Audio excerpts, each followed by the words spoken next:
What is up, you guys? My name is Austin Marks and welcome back to my YouTube channel. So on my channel I talk about respiratory therapy, I talk about respiratory therapy school, and I also talk about personal finance a little bit. So if you want to see any of that, make sure you check out my channel. So I am also the admin of a Facebook group called the RT Club, and on this page it's full of respiratory students, respiratory therapists, and people who are looking to aspire to respiratory therapy. It's where we kind of all come together, collab, bounce ideas off each other. So if you want to be a part of that community, go check that out.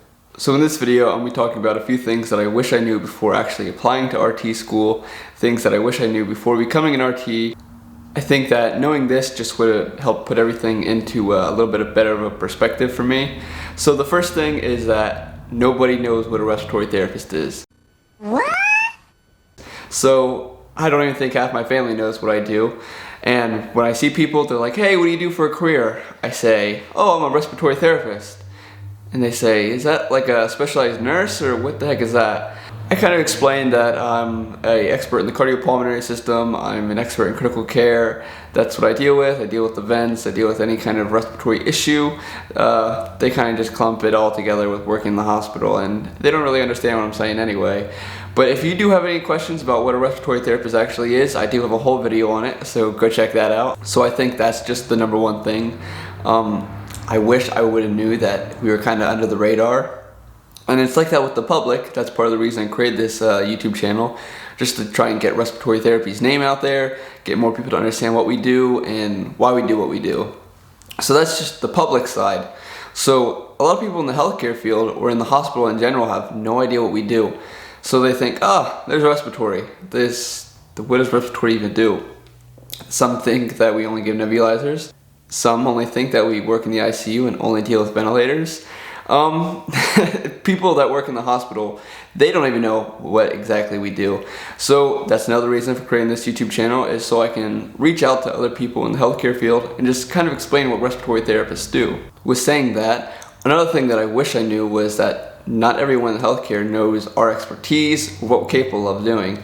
So I worked at the same place for about 2 years now, and I can definitely tell a huge difference from when I first started compared to now. So people know what I'm capable of doing, they know what my expertise is in, they know my knowledge base.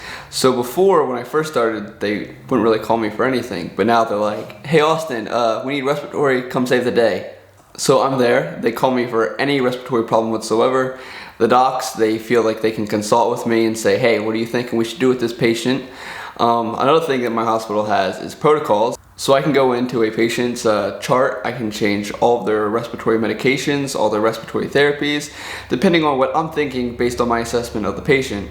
So the doctors will generally look at that and they say, oh, Austin did it, he knows what he's doing. Compared to before, they may have been like, I don't know this guy, I'm gonna make sure that he actually does know what he's doing. So not everyone in the healthcare field knows what exactly we do, they don't know our knowledge base. So therefore, for all the students or new grads, you need to make sure that everyone in the hospital knows who you are and what you're capable of doing. So this means talking to nurses, staying on the floors a little bit longer, just communicating a little bit. Just put yourself out there. The next thing that I wish I knew was more towards like RT school. So I knew it was going to be difficult, but I didn't know how difficult. I wish there was a little bit more details on exactly what RT school entailed.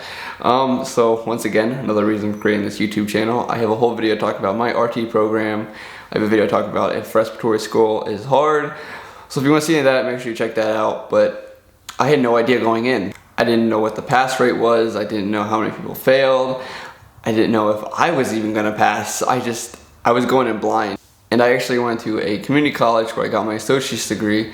And something else that was kind of frightening that I wish I would have knew was, I knew that some schools, they offered a bachelor's degree and I was only gonna have my associate's degree.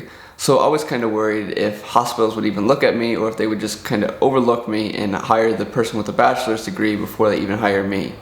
However, I do want to tell you that 85% of the respiratory programs out there are associate degrees, so you don't have to worry at all.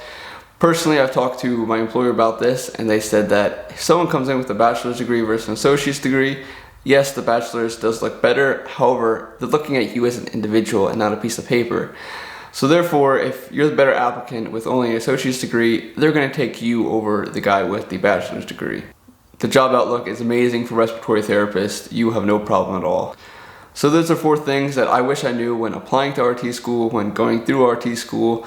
So if you guys have any questions, if you want to know anything, just leave in the comments below and I'll get back to you. Hope you enjoyed this video, and I'll see you in the next one.